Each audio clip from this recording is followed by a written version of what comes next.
Welcome to Insights in Sound, where we talk to the people behind the scenes, behind the technology, and behind the music. People you may not know, but you should.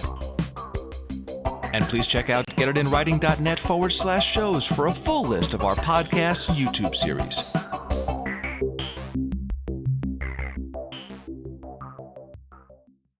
My guest is Mark Parfitt. He's an engineer, producer, editor, all-around audio nerd, basically, right? Pretty much. Let's get started with a little bit of just background on you. I know some of the most recent things you've done, some work with Bieber.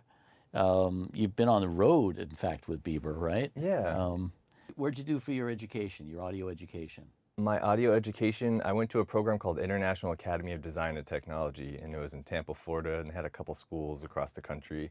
They've all been dissolved at this point, but I had a great education through that program where, they taught everything from live sound to studio to TV and film and so on and so forth. But it was with a focus on music. And I had a 4-year program that I went in Wow. Tampa. And I know, right? For music, it's kind of wild, but it gave me the foundation for everything that I, have built my career on and have made money, especially earlier on. All of those skill sets have played a part at some point in time to, just pay rent until like the music dream really developed. Yeah. You started out as a guitar player, right? Mm-hmm.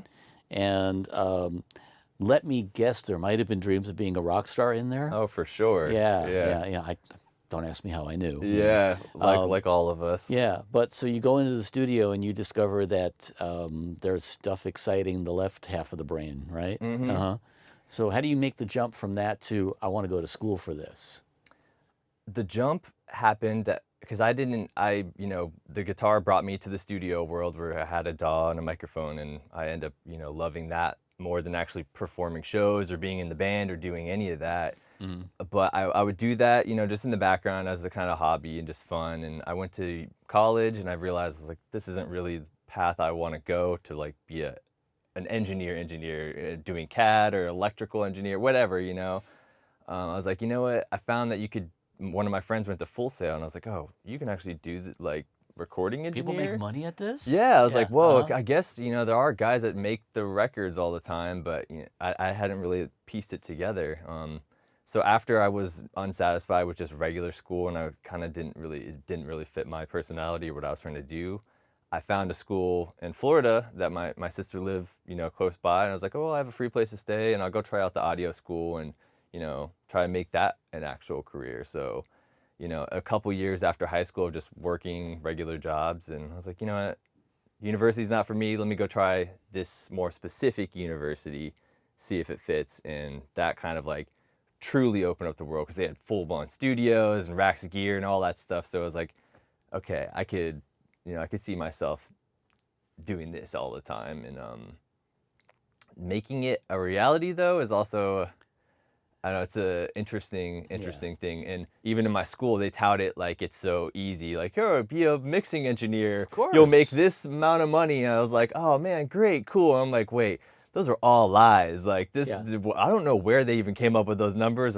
but they had to hook people in somehow because like the reality of making jobs in this is it's so difficult. I think within my little class of graduates, I think I'm one of 3 out of a couple hundred kids that are actually still doing this to this day after I graduated 10 years ago from college. Yeah, let's dive into that a little bit because there's a lot of different facets to that. First of all, part of it comes down to the fact that you didn't just learn what you wanted to learn, you learned a lot of the basics, right? Mm-hmm. When we talk about coming up 20, 30 years ago when there were a lot of studios, one of the things that you had to learn was all the analog part of it, all the signal flow, gain staging, all of those things that a lot of people who now they get a laptop and they get a DAW and they get a little solo interface or something like that, and now they're a producer, right? But understanding all of that stuff, that's one thing that in certain ways increased your skill set and therefore your viability for a career. Right? Yeah. I mean, I'm very thankful for going to school and going into like a bigger studio and interning and assisting and kind of working my way up and working in the analog realm, because now that I've been bouncing around, I'm so much more flexible and I'm not, phased by like, oh, there's a console here, there's a patch bay, like, You know what all those sliders do? Yeah, it's Right? just kind of like, all right, well, let me just like look around and assess for a moment, and I can navigate. Where like I notice so many of the newer engineers are so lost, where like if they don't have their laptop with their I/O that they bring, they're completely lost. Like they won't even be able to hardly navigate if they just use somebody else's computer with stock plugins or whatever, So Let alone a console. yeah, let alone all that other stuff. It's so like most of them don't even have a clue or anything. So it's like, but it's also kind of like the world's just changing, and it's not. You had to go through a studio before, where now like you can make full on records with that little 2 in 2 out. Absolutely. You don't even need the I/O. You just need the laptop, and right, people are going nuts. Well, So people do it on their phones, there's something cool about that, but also like when you really want to work at a high level, I think you need to at least know a good foundation of stuff, because like you're going to be thrown in so many different situations and moving room to room, state to state, country to country. All of that comes along when you get to a high enough level, and when you don't have that foundation, you're going to be lost when you're in Panama and you're like, they didn't set up a studio correctly over here. I just have to figure this out, So Yeah, or running a real SSL versus an SSL plugin. Yeah. I mean, there's a lot of stuff that you just don't necessarily get, even if you have an exact simulation of a studio, which you never really do. Yeah. But there's just so much stuff about the structure of getting that sound and being able to understand that. I think from and even just the elementary workflow level. of it, because Yeah. if you're recording a band, or even just one of the pop projects I did a couple months ago, we were running probably 50 inputs of like multiple keyboards, drums, everything's plugged in all the time. So if they just Right. want to hop around, overdub, or have everybody jam out, like the newer people that just don't have that laptop theory, they don't understand when it's like, oh shit, we're 50, 60 inputs deep, Yeah, and yeah. like the patch bay, you literally can't even navigate or see what's going on, and then you have consoles and shit's gonna go wrong because it's old vintage stuff a lot of times too. Right. So it's like there's just so much that you need to balance and understand, that if you don't, you just said the word patch bay. yeah. It's like even the idea of a patch bay that, isn't magically electronic, right? Like, Yeah.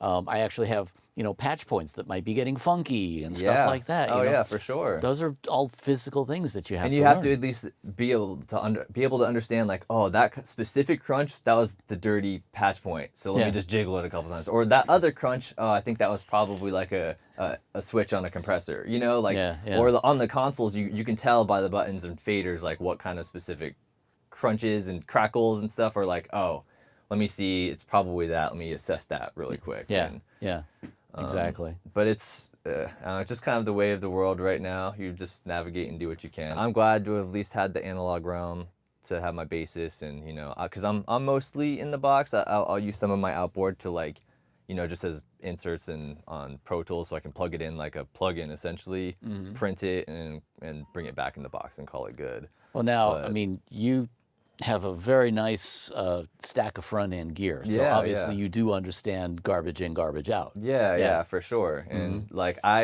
invested in the gear because I know it'll still help breathe life into a lot of things. Sure. And when the time permits, because I don't always do it. Some things are just, we need this in 5 hours, so let me just Right. be in the box and kind of Right. like make sure I can get edits in and out quick. But like when I have the luxury of time, I'm like, I love to patch in something hardware, like get my eyes away from the screen, and like that's another thing, because I'm like, I always get so caught in a loop when I'm like looking at graphical EQs, and I feel like I'm not like, as invested, or I just end up getting distracted by all the stuff, where this kind of like lets me tap back in and just listen and understand, like, oh wait.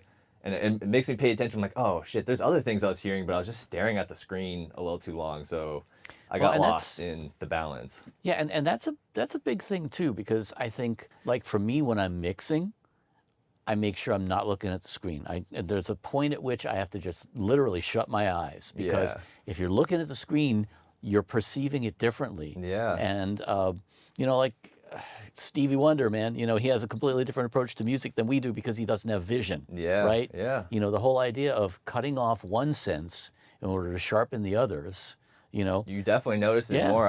That was one of the things from a producer I work with right at the beginning. His thing was always just close your eyes. Like that's one of Yeah. the most powerful things you can do. It's so Because true. then it just focuses that attention to your ears, and so I try to do that all the time. Or I'll be looking at the screen and I just turn to the left and at least just get like one random ear. Yep.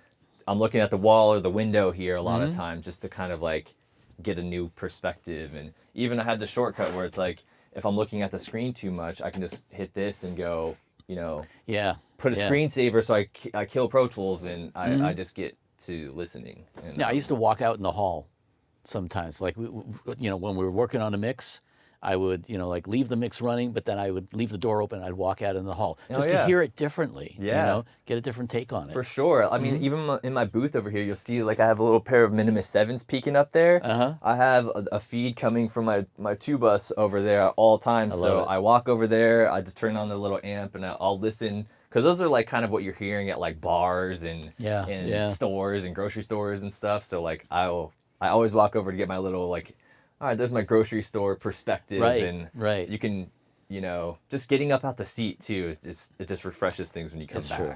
You know? It's true. Another thing that occurs to me is because you came up playing in a band, you understand a lot of the dynamics of playing together. And, so much of the time, especially now, we work in a vacuum. We work as like people send me tracks and I put a bass line on it and send them back, Yeah. or somebody else, does another overdub. It's really rare that you meet people who understand that energy of having played in a band. And I think that's important too, because understanding that collaboration, it's like it's a different kind of sound when you get somebody, like when you get a band tracking something live. It's a different vibe. Yeah, and just coming from it, you understand the point of view, especially just I'm thinking as like a recording engineer. When you're with the people, like you can see everybody interacting with each other, and then you're like, okay, let me know. I can see he's kind of cueing him a little bit more, so I should probably watch because they're going to be a little heavier on the input. I can already just tell it's going into another section. And, or even just how everyone's workflow is. Like coming from that musical side, you understand where like I'm a little confused when I meet engineers that don't play any music at all, or like never were in a band or don't even tinker or anything. So I'm like, I don't understand how you understand, like, you gotta have to understand bar length and like different keys and like just coming from playing a little bit gives you that edge where you can be in tune with the creative. Oh, I think so. I think it's important. It's speaking a musical language, and being able to communicate with people on that level. I mean, I remember once having to mix a track in a language. The track had been sung in Italian. Oh yeah. And I'm like, oh fuck, how do I do this? Because for sure. I couldn't cue off certain points of reference. And it's a similar thing. If you don't play an instrument yourself, how do you have that point of reference for all the musicians for the music you're working on? Yeah, and even to tell like, oh, that was a good take or that was a bad take, or I can tell they can do better. Like I play guitar, so for sure guitarist, I can tell like, oh yeah, no, this guy's sloppy off of jump. This is gonna be like a hard time the whole time. Or I can be like, oh, I know he can play better, and I just heard that one little spot, so we can punch that. Like just understanding those little nuances just helps you. It's just all those little things that help you be great. You have to pick up everywhere, and being musical is, I think, so essential. Well, now you just touched on something else too. How much time does one spend on fixing something as opposed to trying to get it right? Like, because we've got so many tools at our fingertips, man. Stuff that you couldn't do in analog. But you can do, I can pitch a note, I can move a note, I can do all of these different things. And so if you've got that proverbial guitar player who kind of isn't going to cut it and it, I mean, like for me, my first wish would be, if this is not a band, I'd much rather like bring in another guitar player. If nobody's going to get offended, I'd much rather bring in somebody who can play. But if it is a band, how much time do you spend fixing it? Yeah. How much is it worth it to you? I mean, it all depends. It's such a project by project basis, because if it is one of those things where it is the band, you just hunker down and like you do it. Yep. But if there is that leeway, but by all means, it's kind of like the grader for the song. So if it somebody needs to be replaced, you know, like have that understanding with everybody and bring in the thing on the record that's going to hit. Because there's so many people band-wise now that the live band's not on the record. It's there's a different nuance. Even if you're like a phenomenal live player, like some of these top guys, it's a little nicer to have something a little sloppy, like a producer that just understands like the weirdness that works on record versus like the perfect dialed in, all the right drum kits that are like, I don't know, there's something sometimes a little bit more beautiful, but it's such a project by project basis. There's some projects that I'll still do where it's like, okay, the singer was terrible, but we need to do a lot of repair work to make this even doable. But it's the vibe. But it's the vibe that you needed, and you know it's a punk ethos too. You know, yeah, it's like how much sloppy shit are we gonna let ourselves get away with? You know? It's all genre dependent, project dependent. You know, because some people are meant to be perfect, and some things are, you know, you don't need to touch. But that's another thing where you have to have that musicality to understand. Okay, maybe I should edit this one today, or no, this is gonna, if I edit this, it's actually gonna ruin the feeling. Even if it's bad, it's choppy, it's sloppy, it might be meant to be that way. But and there's no right or wrong, but they're kind of like gray lines of like, you should generally do this. So I don't know, you just have to, it's always a fine line finding that space. But there's a lot of things too that are just like, all right, this is just straight up wrong and we need to edit it, and we have the power to do so. And even with some of the like producers that I work with, that's such a crazy tool where some of the guys are just, we want to do this quick. We want to do it now. Even if the singer, we know we could do it. If Mark, if you can just pitch that a quarter, you know, semitone, quarter of a semitone or whatever up, like just do it really quick. It helps to be that fast with it, right? Yeah, or just, you know, just nudge it in timing a little bit so we don't have to just, or shrink the end of it so you don't have to cut it again, you know? And and a lot of that is just people don't want to take the time to do it again and again and again because you lose a certain vibe. So, I mean, there's the point of diminishing returns, you know, like which is the better bet here, you know? But you have to gauge that, obviously, you know, and obviously you can do that, you know, based on the project and everything, but that also comes down to the other skill, which is reading people, right? I mean, you know, and that's one of the things that you definitely had to learn on the job. Yeah, you don't learn that stuff in school, you know? And it's almost impossible to. And like, I noticed everybody in music, every boss I've had, they don't tell you shit. Like they don't, there's never any outline of your job responsibilities, or you kind of are just supposed to know, and you just learn as you go that like, oh shit, I shouldn't have done that, or I shouldn't have said that, or maybe I shouldn't have walked in the room that way. I should have been a little more quiet, or like all unspoken things that you just like, you don't necessarily, you can't learn from school. And it's not, and a lot of it's common sense a little bit too, you know, just being able to like, oh, I can tell my presence interrupted the flow of these 5 people in the room. You got to read the room. Yeah. So it's a lot of those nuances. So that's what's like when you have a good studio that you come up under and you go through the system. That's you learn all those things of like just that etiquette is so much of the job. Besides even all of this is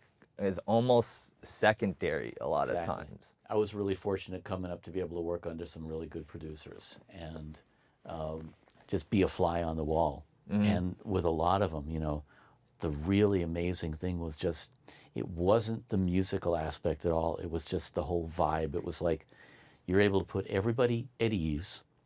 You're able to make everybody feel just good about the whole situation. And really, you know, it's like this balance between, yes, I'm the producer, I'm running the session, but I'm also, you know, I'm one of the band in a sense, you know, and really being able to understand that and bring that out of people. That's like psychology, you know. And that was things I never even thought about when I first got into this. I'm just glad I at least enjoy it, you know, because I was just like, yeah, let's just make music, it's fun. But then you realize, you're like, oh wait, hold on.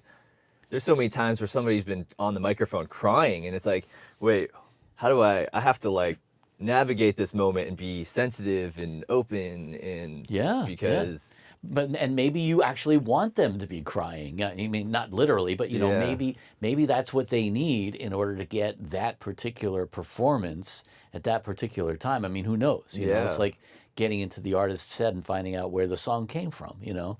But all of that is stuff. It's like somebody was telling me a story recently about somebody auditioning for a spot in a band for a tour, and he said, you know, all I did was, you know, they invited me out to lunch. We had lunch. They said, yeah, you're hired, because at that level they already knew this person could play. Yeah. But it wasn't about, you know, can you play? It was, are you a good hang? Yeah, because You we're going to know? have to be stuck with you for the next, if it's a world tour, you might be with them for a year, 2 years straight. Exactly. Yeah. And, you know, just being able to understand that and get along with people and be able to be empathic with other people. Yeah, It's because such a big part of the job. you're in such close quarters with these people. So, like, you have to say something at some point, and somebody might ask for your opinion at some point. So you have to always be, like, you know, open and understanding, and also know, like, what to say to you, because you could steer something the wrong way. Completely. Or, Yeah. because even you just as an engineer, even if you're just supposed to be kind of in your role and there's songwriters and producers and musicians around, you can still have sway on where this goes if you say one thing or something, you know. Because I've even had, like, I used to smoke Camel number 9s, like, you know, when I first started, and then they saw the Camel number 9s because they needed a little cigarette reference. I see it on my backpack, and boom, that becomes a part of the song. And it's like, you know, like, Yeah, like that made it as a lyric. What the hell, you know? So, like, it's just even those little moments like that. What that rhymes can, with fine? Yeah. Yeah.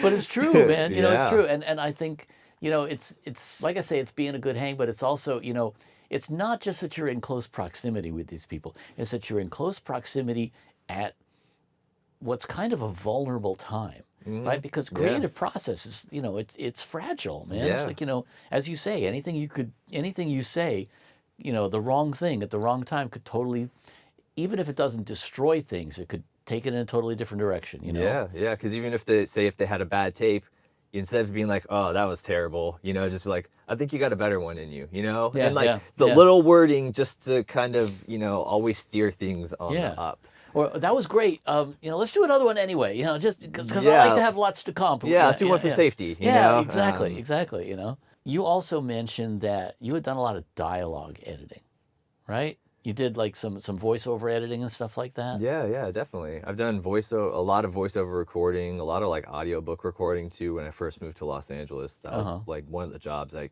kind of found because, like, when you move here, you know, no matter where you at anywhere else, you might have been the guy at your studio, but you're ground zero when you come out here, you know? So Of course. when I got ground zeroed, moving out here fresh, that was one of the jobs I definitely found that, like, kept me floating along, just cutting audiobooks all day. And they have teams of people editing all the dialogue, double checking all the stuff. And, you know, prior to that, I had done a lot of voiceovers at the studio I was working in St. Petersburg out of college. I had a random voice actor that just liked me, and she came to the studio one day, and then she kept booking me all the time. And throughout the years, it was like I recorded Pokemon and Yu-Gi-Oh! And I love it. like Love all it. kinds of commercials. And, you know, I've been on all these things I even watched growing up as a kid, you know.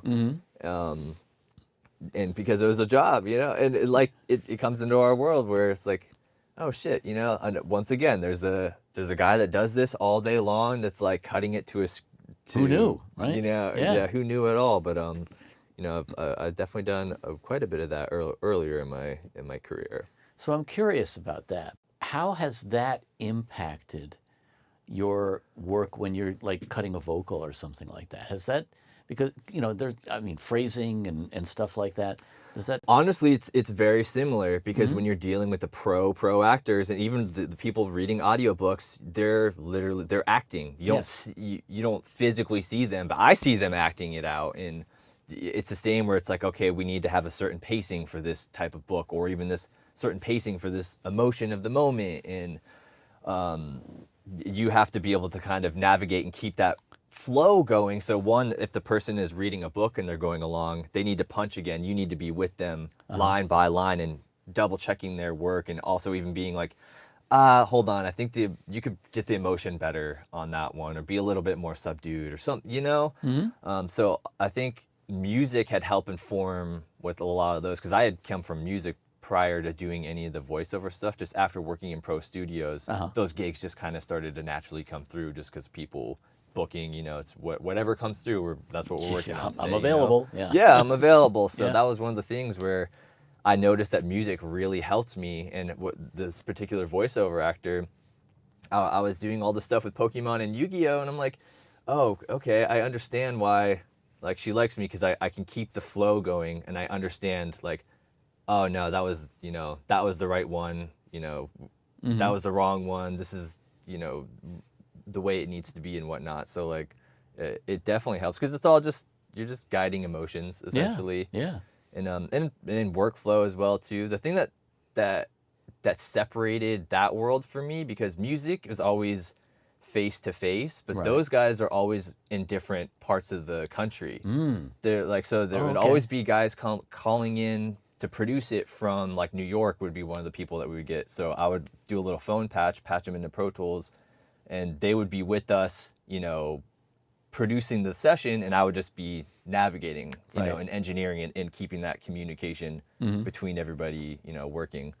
But that was probably the more difficult parts of it, is just like, you're trying to communicate with some people that are in another state, and there's might be latency, but then there's a person in the booth here and no one can see each other. It's like, it's just the communication barrier. Using like audio movers or something like that? or- Back then it was, when I was doing this, I didn't use audio movers. I used a phone patch. It was, Wow, we'd okay. come off of the actual office phone, and I would patch it. It has so like you a had, specialized cable. serious delay and everything. Oh yeah, that happening. shit okay. sucked. But then this was before audio movers was a thing. Or what's the other one?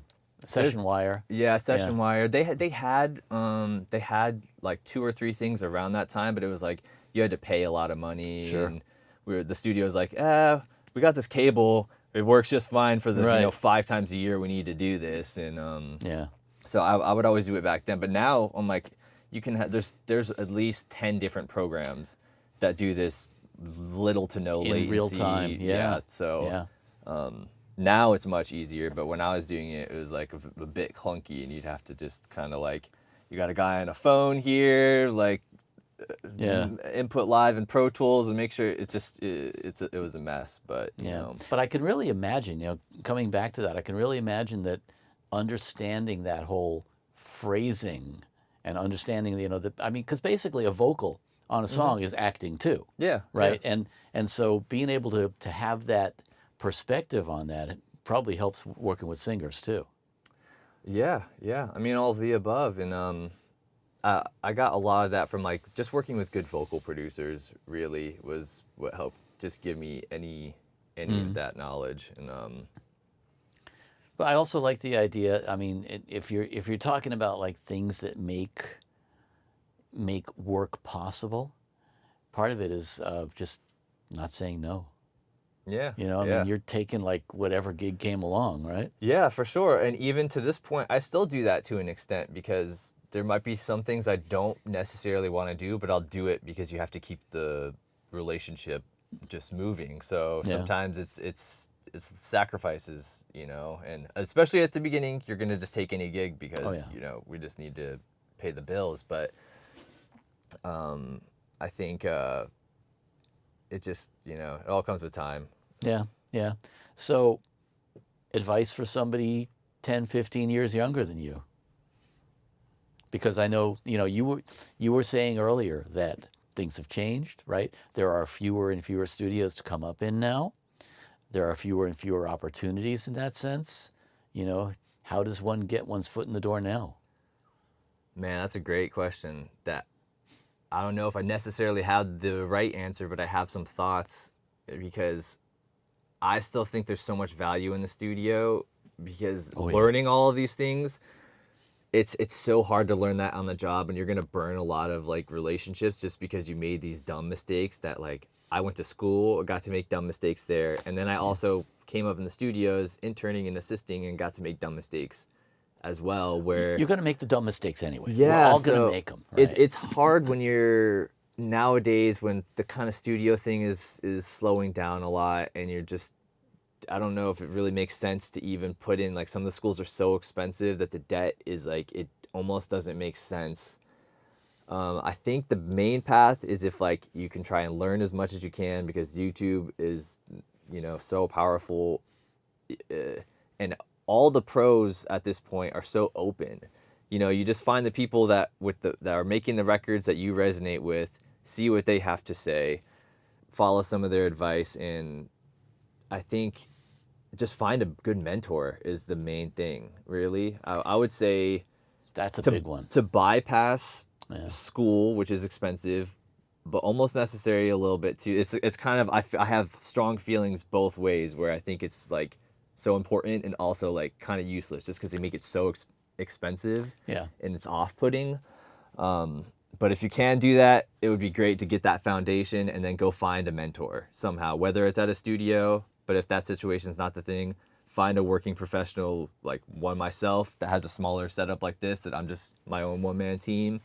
Go find somebody to assist and shadow, to just show you the way, whatever path that is, whether it be a vocal producer that you want to do, or if you want to be an engineer or mastering, recording, mixing, whatever your path is, try and just, provide some value to somebody that's doing it, so they can just kind of give you the day-to-day knowledge, and you'll see the rights and wrongs too, when you're like, oh, I can see the way they talk to a client, and and the way they present themselves and have their session workflow go. And Sometimes you learn what not to do from those you people, learn too. what not to do, for sure. Yeah. Yeah, I learned what not to do from a lot of studios where I was like, oh man, that was sloppy. Yeah, And that's the yeah. best way to learn, is to see somebody else fuck up, really. it's true. Is like, it's like, I didn't do that, but I saw what happened, and that was like, it sticks in your mind. So. Danger Will Robinson. Yeah, you need, I think, just find some kind of mentorship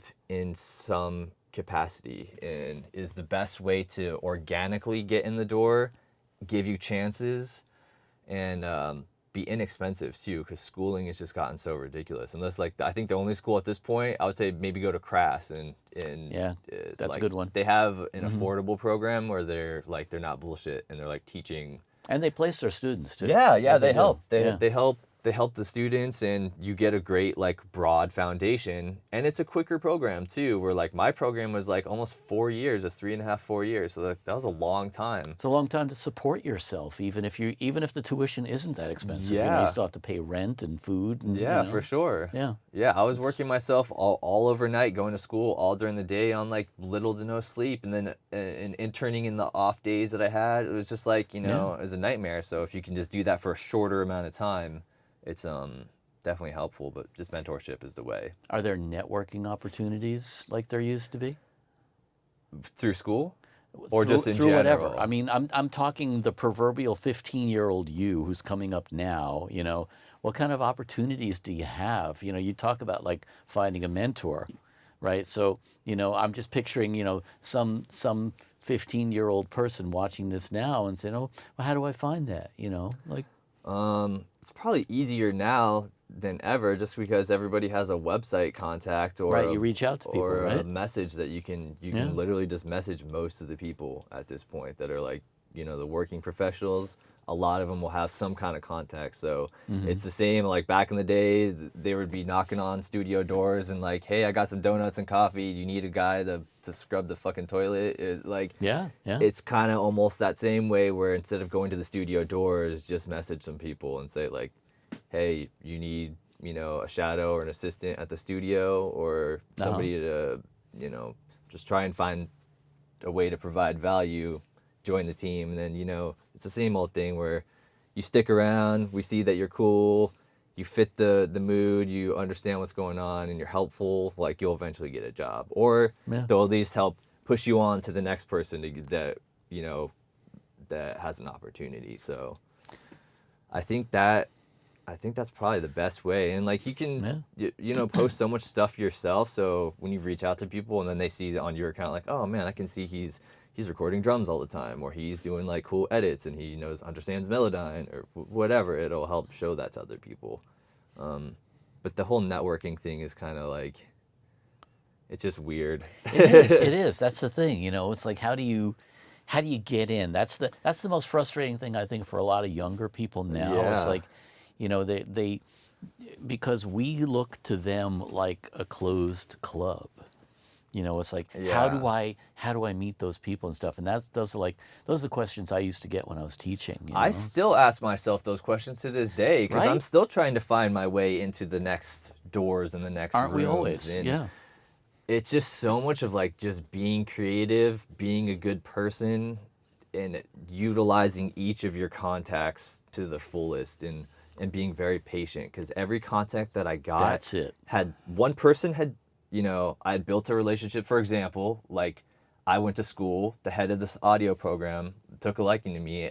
Once towards the end of the program, an opportunity came up where he's like, oh, this cool studio, they need an assistant full time, you and this other guy, but would you be down to do it? And you're the two I suggest.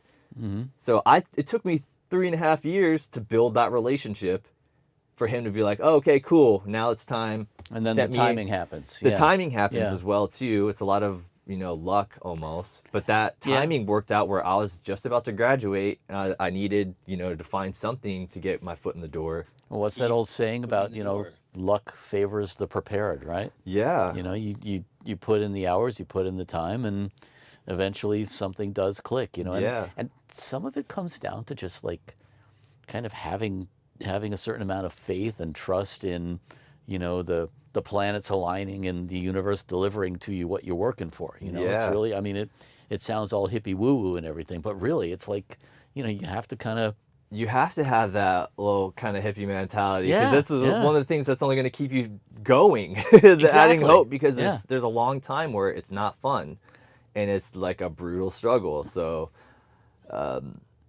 yeah, it's so much just being prepared and executing when that moment comes. And Yeah. so many moments will come and something just doesn't line up and it doesn't hit. Or even when you do come through for the job, sometimes it's just like, the chemistry wasn't quite there, Yeah, yeah.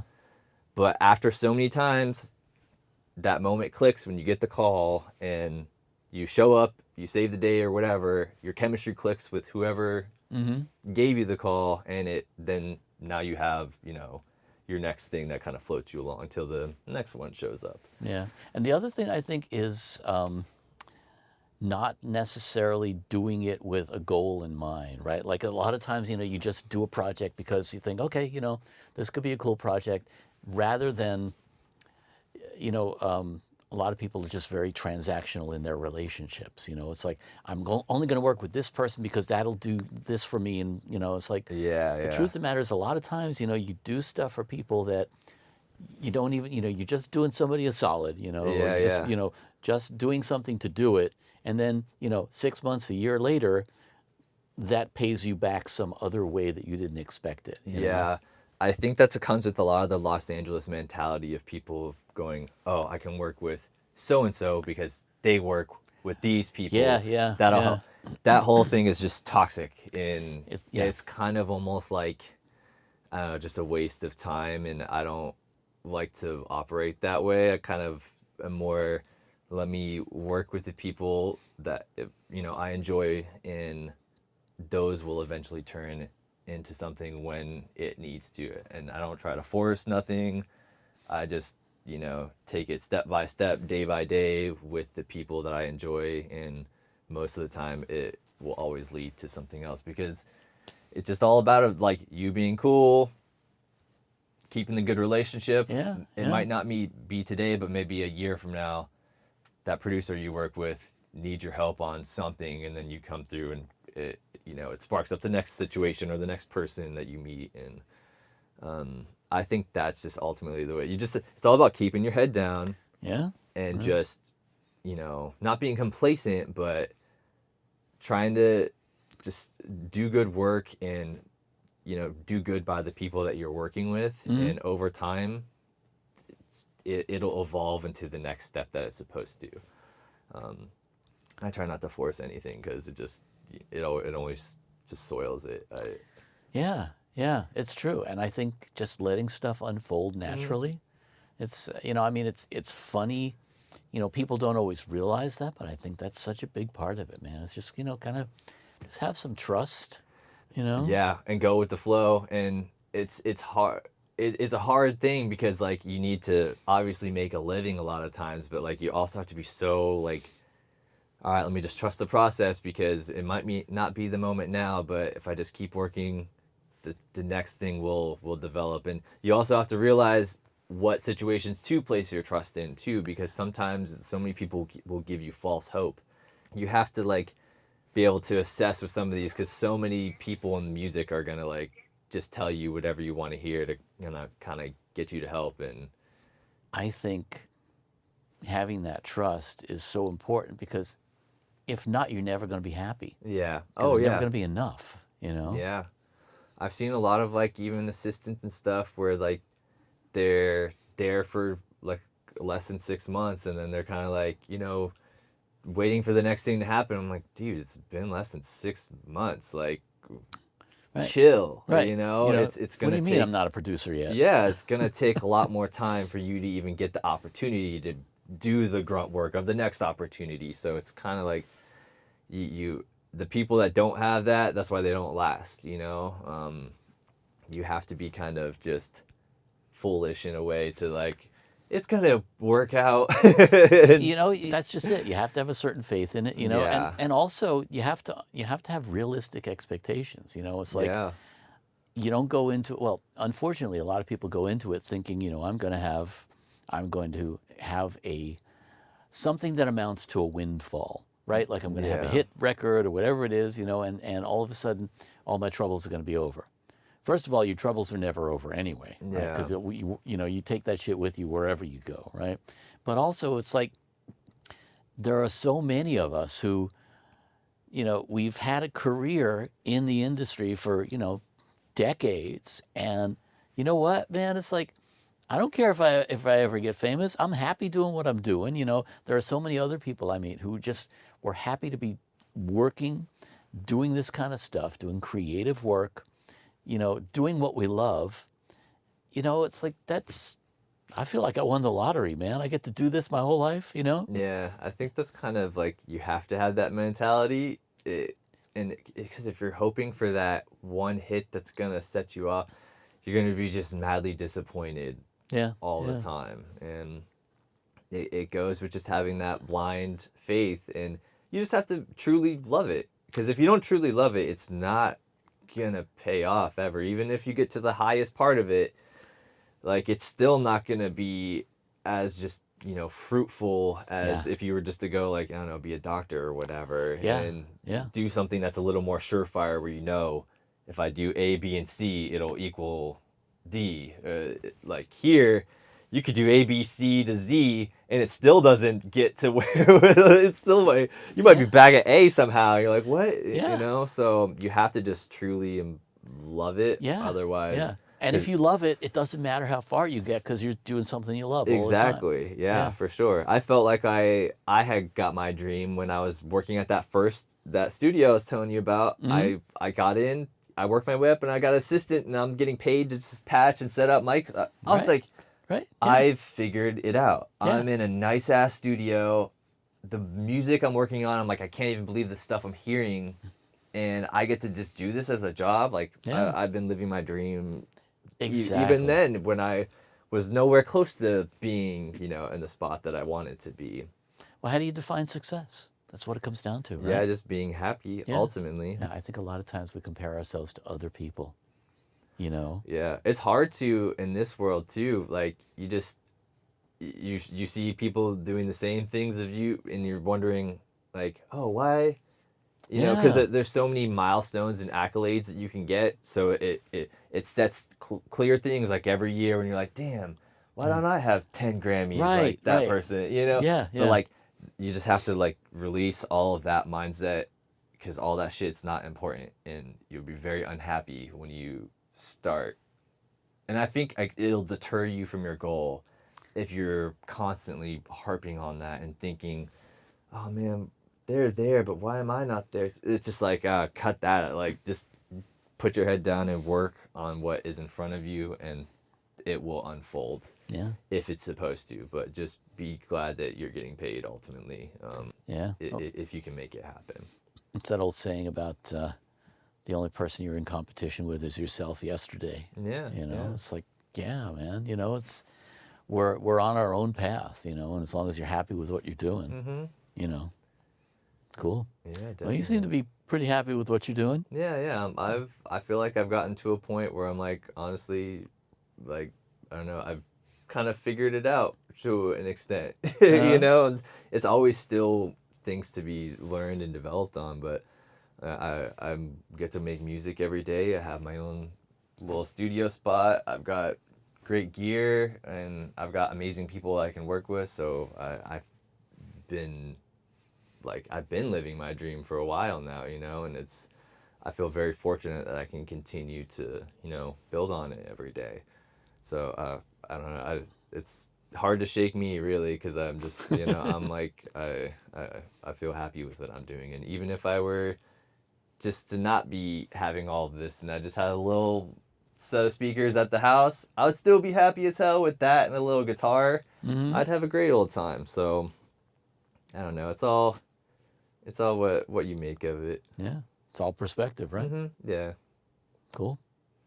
Mark Parfitt, thank you for being my guest. Of course, thank you. It's been a pleasure. Yeah. Hey, I'm Daniel Keller. Don't forget to hit the subscribe button and join us each week for Insights in Sound.